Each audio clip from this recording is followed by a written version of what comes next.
How do we improve ourselves? How do we stop the bad habits, get in shape?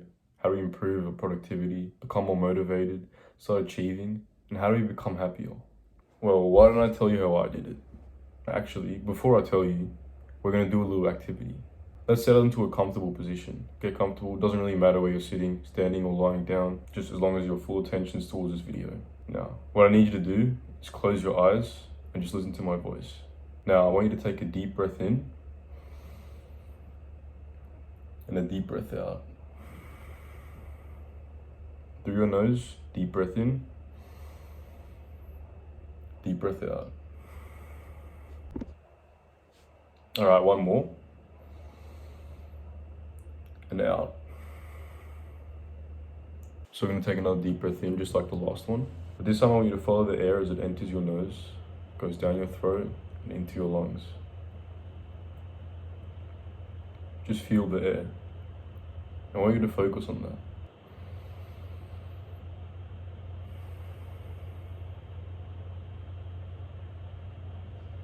So the next thing I want you to do, while continuing your slow and controlled deep breathing, is to feel the weight of your body pressing into the couch, or the seat, or the bed you're on right now. Notice the way whatever you are standing or sitting on is pressing against you.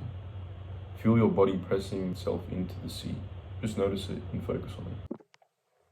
So just focus on it. And keep breathing like you were doing before. Deep breath in, deep breath out.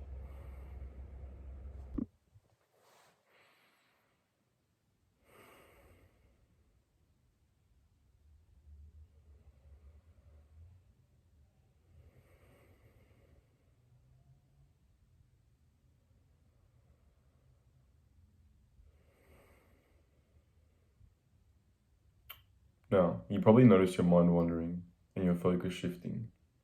If that's the case, shift it back to the way the seat or the bed or the ground feels.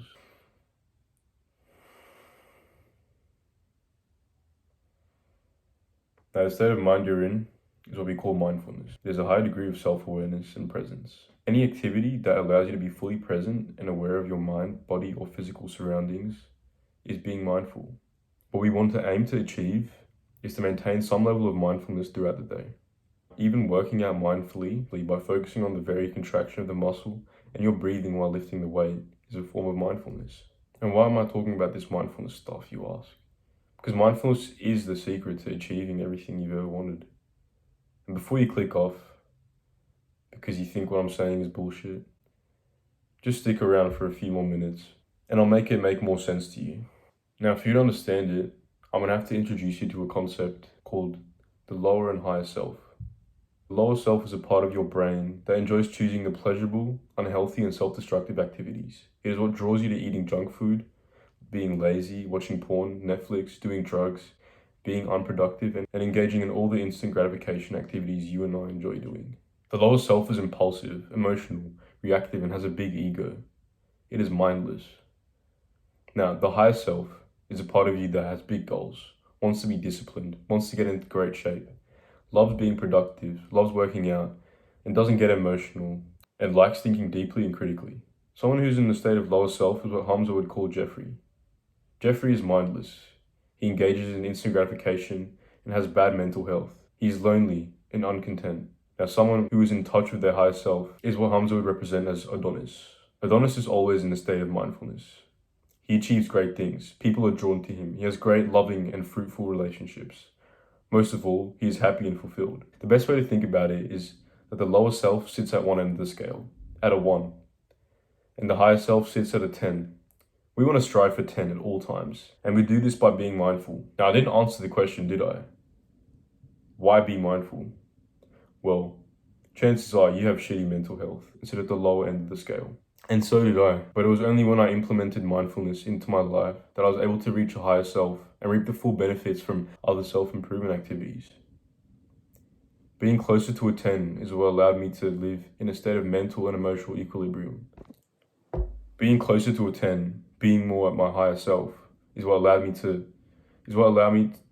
reap the full benefits of self-improvement activities. Being closer to a 10 allowed me to live in a state of mental and emotional equilibrium. Being mindful gave me the opportunity to form meaningful and loving relationships, stay consistent in the gym, fight the urges of engaging in instant gratification, and reaching a state of fulfillment. Now, just because I said mindfulness will improve the quality of your life doesn't mean that you should take what I'm saying as truth. It means that you should try it for yourself. My challenge for you is to stay mindful for the entire day. That doesn't mean you should meditate or journal all day, but it means that you should try to stay present in all your daily activities. It won't be easy, as you're probably going to forget to stay present and mindful, but the aim is to improve that on every single day. If you made it to the end of the video, I hope that this advice was valuable to you, and I hope you implement it in your life. And if you enjoyed the video, feel free to comment, like, and subscribe.